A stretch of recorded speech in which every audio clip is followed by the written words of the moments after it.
Bismillahirrahmanirrahim.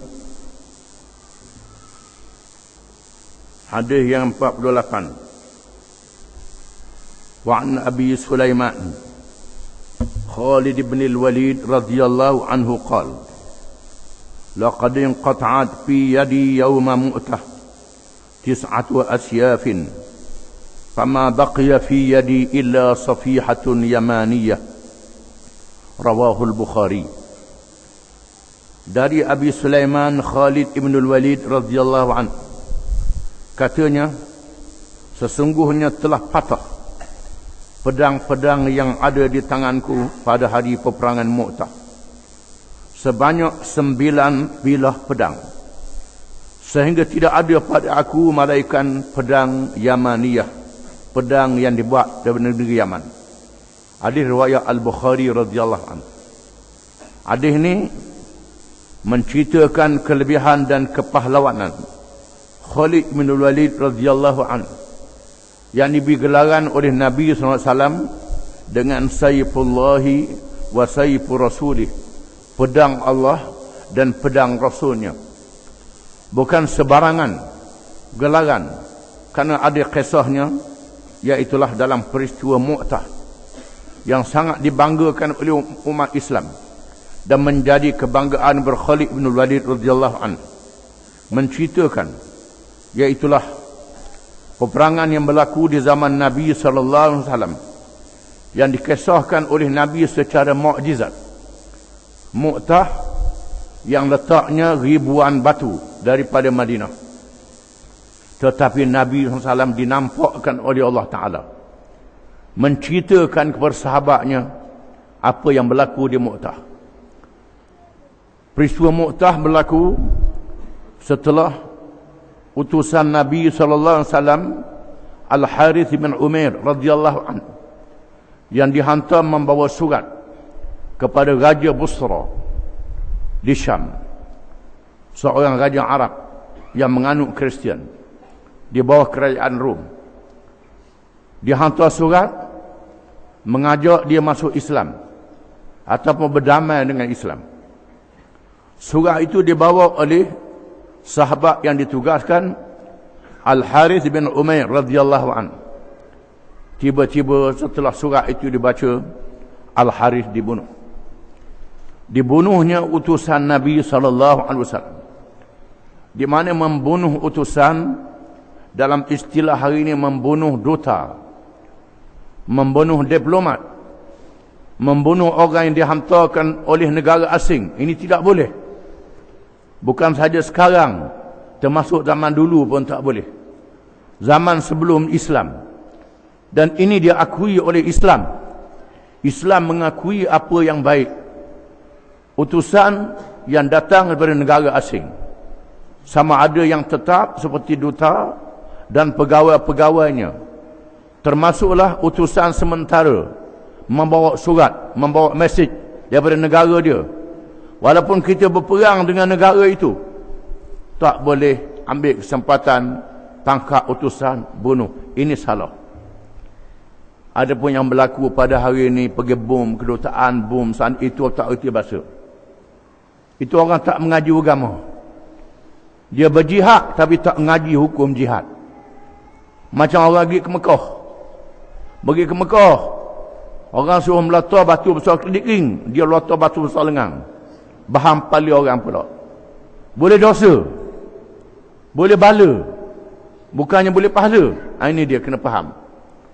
Jadi apabila utusan Nabi SAW Al-Harith bin Umair telah dibunuh, maka Nabi SAW menghantar bala tentera yang jumlahnya 3,000 anggota untuk memerangi Busra, bagi menghukum kerana dia membunuh utusan Nabi SAW.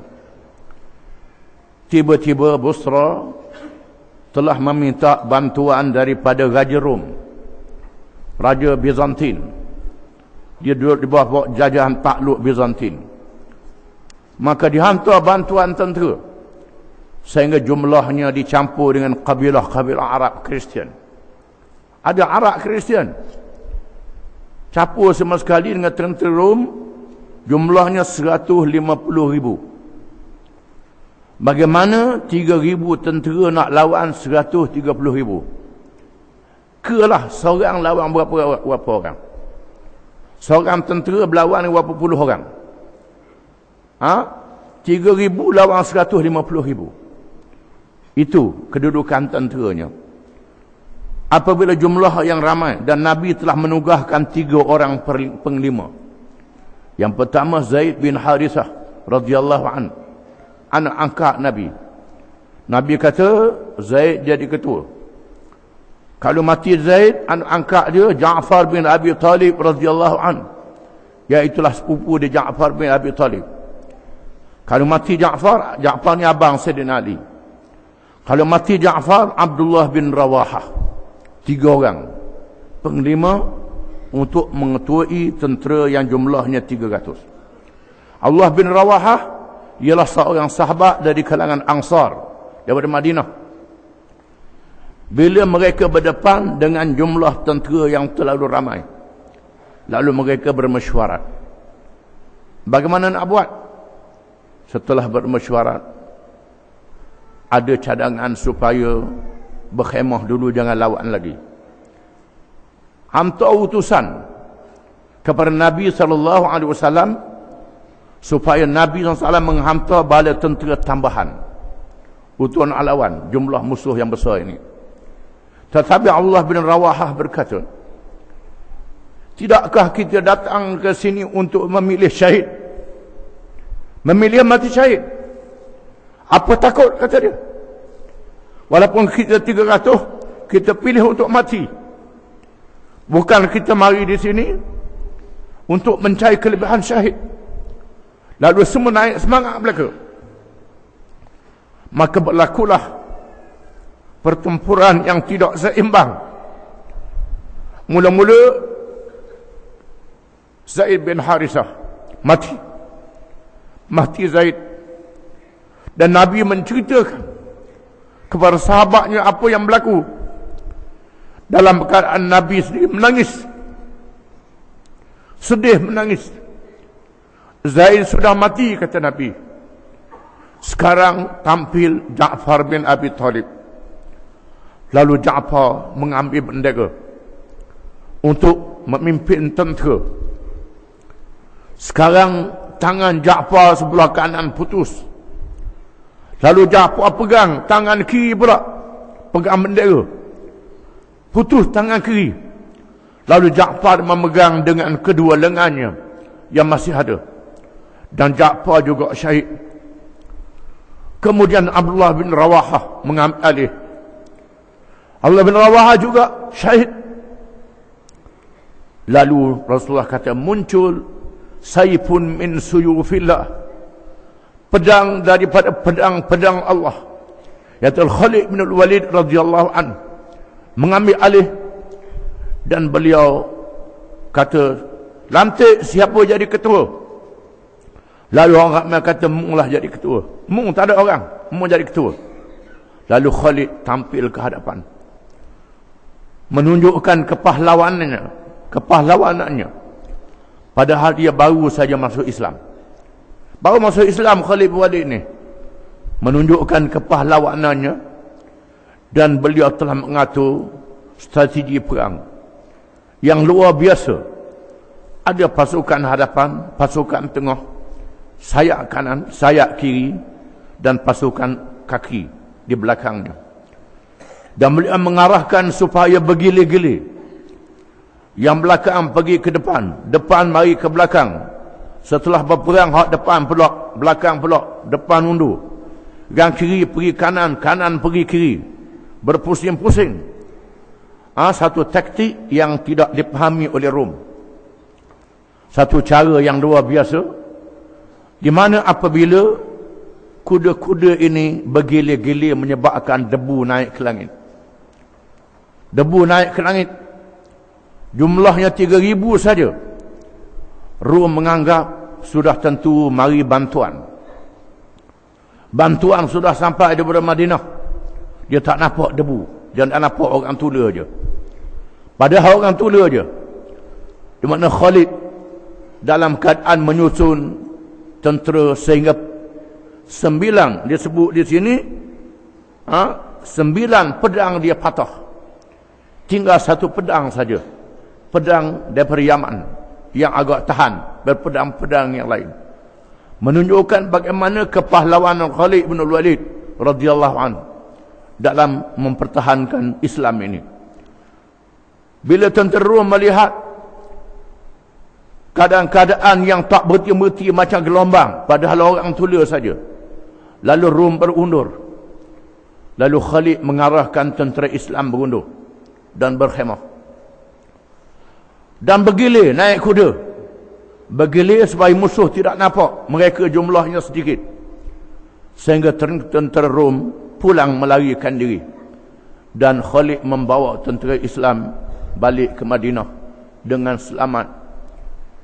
Bila mereka sampai di Madinah, mereka telah dimarah oleh orang-orang Madinah, dimaki kerana mengapa balik.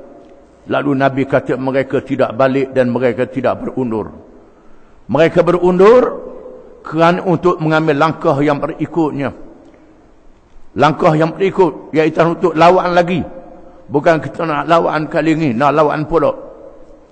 Dan memang Allah Ta'ala telah mentakdirkan Khalid bin Walid radhiyallahu anhu adalah penglima Islam yang banyak terlibat di dalam menjatuhkan 2 kuasa besar dunia, Parsi dan Rom. Termasuk Rom jatuh zaman Sayyidina Umar, walaupun Khalid dipecat oleh Sayyidina Umar kerana Sayyidina Umar tidak puas hati dengan perangainya di masa peperangan dengan orang murtad. Dalam peperangan Sayyidina Umar pecat, Khalid suruh Abu Bakar pecat, Abu Bakar tak pecat.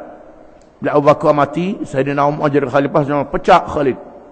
Walaupun Khalid dipecat, bila orang tanya apa perasaan dia, Khalid mengatakan, aku berjuang bukan kerana Sayyidina Umar, aku berjuang kerana Allah, bukan kerana Sayyidina Umar. Walaupun aku diturunkan pangkat, menunjukkan keikhlasannya yang sangat tinggi. Tinggi ikhlasnya. Dan Khalid ni mati sakit, tidak mati di medan perang. Dan ketika nak mati dia menangis, dia sedih. Orang tanya, mengapa mu menangis wahai Khalid? Tidakkah kamu berperang sejak zaman Nabi, zaman Abu Bakar, zaman Umar? Mengapa menangis? Khalid berkata, aku menangis walaupun tubuh aku ni penuh dengan paruk luka di medan perang. Sejak zaman Nabi, zaman Abu Bakar, zaman Umar, aku bercita-cita untuk mati di medan perang, tapi aku mati di atas hamparan, hina macam mati kambing, kata Khalid. Macam mati unta saja, bukan mati seorang pahlawan, mati di medan perang. Ini kelebihan Khalid bin Walid radhiyallahu anhu, sehingga Imam Nawawi menyebut di dalam kitabnya Riyadhus Salihin, dan kuburnya ada di Dimashq di Syria.